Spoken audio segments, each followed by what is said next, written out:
우리는 사막 아마존 숲 무인도에서 몇 주 동안 살아남은 이들에 대한 이야기를 들어왔습니다. 그런 이야기들은 사람이 얼마나 강인하고 적응력이 강한지를 보여줍니다. 하지만 이런 이야기들 중 정말 놀랄만한 한 남자의 이야기가 있어요.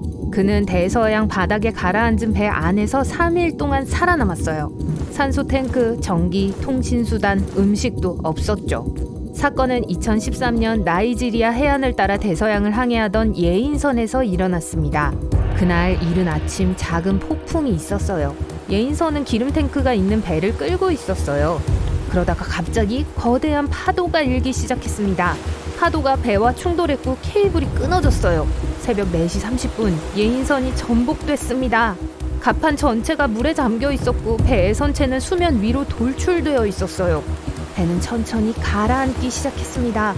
12명의 승무원들은 모두 잠긴 방에 갇혀 있었습니다. 그 바다에는 해적들이 많았기 때문에 만약에 대비해서 선원들은 모든 선실 문을 잠그고 있었어요. 방이 잠겨 있었기 때문에 나갈 수가 없었습니다. 하지만 그중 한 명인 해리슨 오키나는 이 시간에 화장실에 있었어요. 화장실이 뒤집어졌고 해리슨은 천장에 떨어졌어요. 모든 옷과 화장실 선반이 그의 머리 위로 떨어졌습니다. 놀란 그는 무슨 일이 일어나고 있는지 이해하지 못했죠. 다른 선원들의 비명을 들었을 때 그는 배가 가라앉고 있다는 것을 깨달았습니다. 해리슨은 일어서려고 애썼어요. 벽을 붙들고 천천히 선실 밖으로 나갔습니다. 수위가 그의 머리 위까지 올라갔어요. 해리슨은 심호흡을 했습니다. 두려움에 이끌려 그는 직감적으로 기계실에 도착했어요.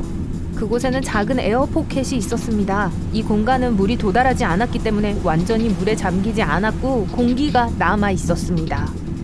해리스는 그 순간 이곳이 가장 안전한 장소라는 것을 깨달았어요. 그는 마실 물과 음식이 없었습니다.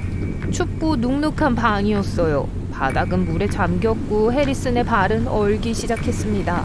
생존 가능성은 거의 없었어요.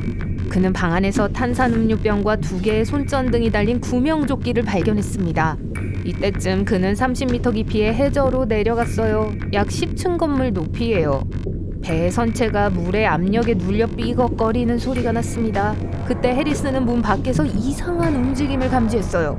상어와 다른 물고기들이 갑판을 어슬렁거리고 있었어요. 이 시점에서 해리슨은 희망을 잃기 시작했습니다. 식량 부족과 압력은 주요 문제가 아니었어요. 에어포켓은 작았고 이것은 산소가 거의 없다는 걸 의미했죠.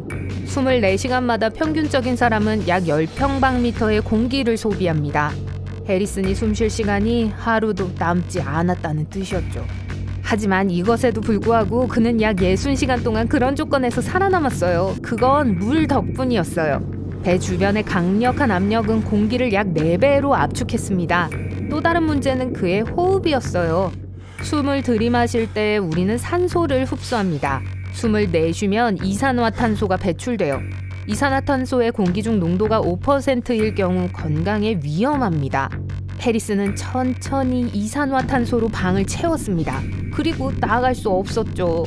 매 시간마다 숨쉬기가 더 힘들어졌습니다. 하지만 여기서도 그는 운이 좋았어요. 물은 이산화탄소를 흡수합니다. 해리스는 움직여서 물을 다른 방향으로 튀겼어요. 따라서 자신도 모르게 물의 면적을 늘리고 이산화탄소 수치를 위험 수치 이하로 유지할 수 있었던 거죠. 그렇지만 위험은 끝나지 않았습니다. 저체온증은 어둡고 추운 방에서 발생할 수 있어요. 체온이 35도 이하로 떨어지는 상태죠. 추워지고 세상에 대한 인식은 왜곡돼요. 자신이 어디에 있고 무슨 일이 일어나고 있는지 이해하지 못합니다. 기억을 잃고 심지어 터미널 버로잉을 경험할지도 모릅니다.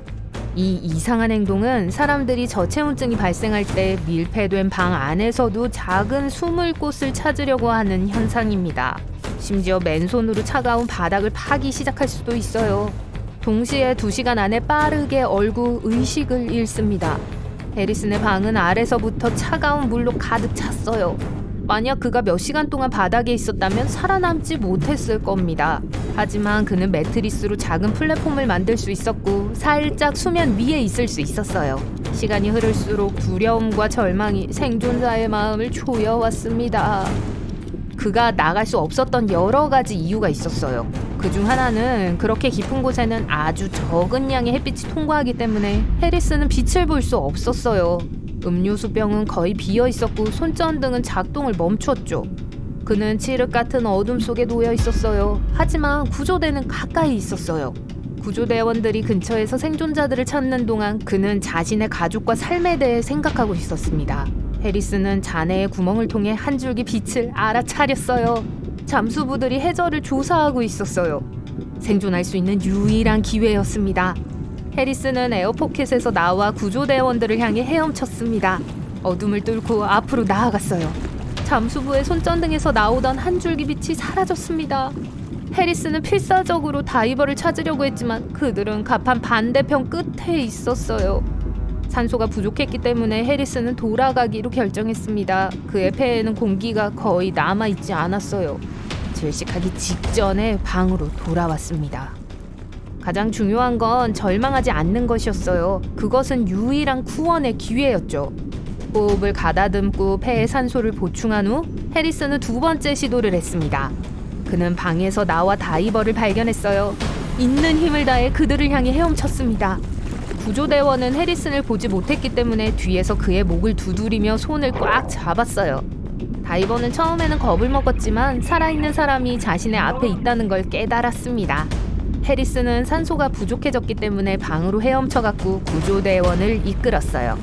인터넷에서 다이버의 카메라로 녹화한 영상을 쉽게 찾을 수 있는데 겁에 질린 해리슨이 방에서 다이버와 회의하는 모습을 볼 수 있어요. 구조대원들은 그에게 산소 마스크를 주었습니다. 그들은 눈앞에 살아있는 사람이 있다는 걸 믿지 못했죠. 해리슨은 압력 때문에 수면 위로 바로 올라오지 못했어요. 해저에서 약 60시간을 보냈기 때문에 건강에 피해를 주지 않기 위해 압력 수준을 천천히 바꿀 필요가 있었습니다. 따라서 잠수부들은 그를 감압 챔버에 넣어 서서히 외부 압력을 낮췄어요. 그러고 나서 해리스는 밖으로 나와 별을 보았습니다. 그는 하루 동안 바다 밑바닥에 있었다고 생각했어요.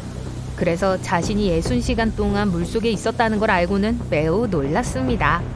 또한 그는 모든 선원들이 자신을 잊고 애초에 배를 떠났다고 생각했어요. 그 이후로 많은 세월이 흘렀지만 해리스는 여전히 에어포켓이 있던 방에 대한 악몽을 꾸고 있습니다. 때때로 그는 한밤중에 일어나서 아내에게 침대가 가라앉고 있고 지금 바다에 있다고 말해요. 1991년에도 비슷한 사례가 스쿠버 다이버 마이클 프라우드풋에게도 일어났습니다. 그는 캘리포니아 바하 해안에서 침몰한 잠수함을 연구하고 있었어요.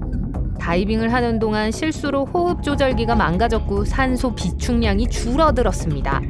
마이클은 수심이 너무 깊어서 수면으로 올라갈 수 없었어요. 폐에 공기가 충분하지 않았을 거예요. 다행히도 그는 배 안에서 에어포켓을 발견했습니다. 그는 그곳에서 구조대원들을 기다렸어요. 이틀 동안 그는 완전히 어두운 물속에 있었어요. 그는 성게를 날로 먹고 발견된 냄비에 있던 소량의 따뜻한 물을 마셨습니다. 다행히도 구조대원들이 그를 발견했어요. 마이클 프라우드풋은 그곳에서 벗어나 살아남았습니다.